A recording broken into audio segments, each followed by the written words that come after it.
Now folks, the IRS has already started processing stimulus checks as of Friday, and the money has already begun arriving in bank accounts. Rescue package, how great it was. We sent it over to the Senate in a package that had been negotiated. There were some changes, not much, so that we could receive it back in terms of the essence of the bill. But one important part of it that did not survive the bird rule or the bird lady or whatever it is over there was the minimum wage. And we will persist with the minimum wage. Now, what I want you to understand is, because so many times you hear people say, well, I'm for a $10 minimum wage, or I'm for an $11 minimum wage. Well, understand what the fight for 15 has been all about. It's about a fight for 15 where by 2025, people will arrive at $15. So if you're for a $10 raise in the minimum wage now, it's only $9.50 in this year, 2021, $11 in 2022, $12.50 in 2023, $14 in 2024, and finally $15 in 2025. I've been fighting for the fight for 15 for a number of years. Quite frankly, I think it should be higher.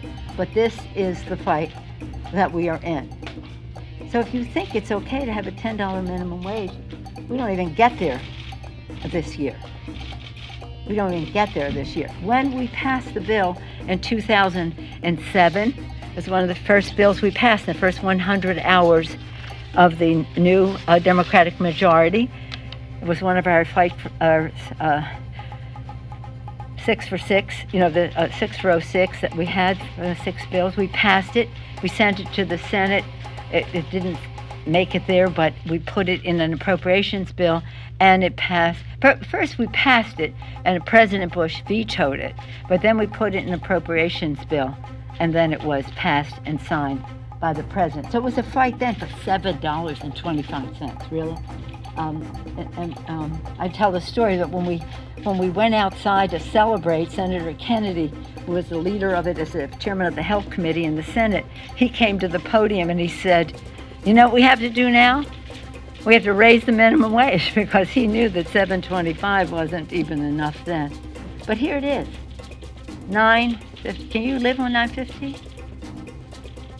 Family of 4, both parents making the minimum wage, $7.25, still under the poverty line. And by the way, a low substandard minimum wage is corporate welfare. It is subsidizing the private sector not to reward work. And how do we subsidize it? Medicaid, food assistance, housing assistance, and the rest. So the taxpayer is subsidizing the low minimum wage for the private sector. Fortunately, not everybody in the private sector thinks that way, and they respect the dignity of work, and many of them have come closer to a, not even a living wage, but at least a higher minimum wage. So this is we're not giving up on that. We're not giving up on gun violence prevention. We've told the survivors again and again, we're not going away. We will persist until the law is changed and we have safety for our children. So again, this is a hopeful time, and I want to praise, of course, Senator Schumer, Leader Schumer, for his leadership in sending us back a bill that we did not have to amend or go to conference on, because it resembled enough what we had sent over there, except for the minimum wage. and we'll find a path on that. So again, 1 year ago, declared a pandemic. Good afternoon. Thank you, Kamala. You know, when I look out over what happened the last 50 days, when Jill and I first got a chance to move into this magnificent building behind you, I promised the American people, and I guess it's becoming an overused phrase, that help was on the way. But today, with the American Rescue Plan now signed into law, The IRS on Friday began processing stimulus checks, and that means you can get yours as soon as this weekend.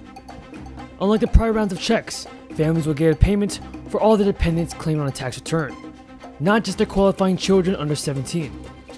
Americans can check the status of their third payment by using the Get My Payment tool starting on Monday. The IRS on Friday began processing stimulus checks, which have already started to hit Americans' bank accounts, and should continue to arrive throughout the weekend. Officials from the Treasury Department and the IRS told reporters Friday afternoon that most Americans do not need to take an additional step to receive their payments, and most will be received via direct deposit. The IRS commissioner said, even though the tax season is in full swing, IRS employees again worked around the clock to quickly deliver help to millions of Americans struggling to cope with this pandemic.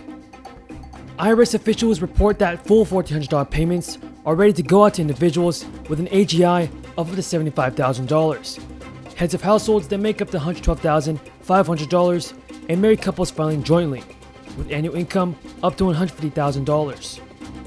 The bill also extends a per week $300 jobless insurance boost until September 6th, and augment the child tax credit for a year.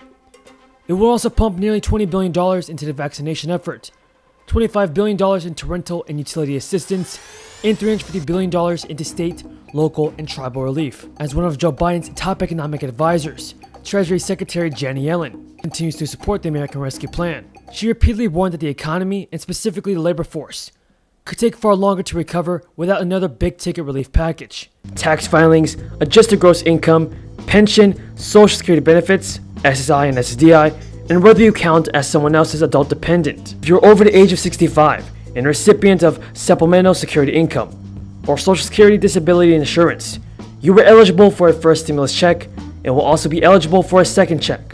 On this channel, I always provide you with the most up-to-date, reliable stimulus check information, SSI information, and SSDI information.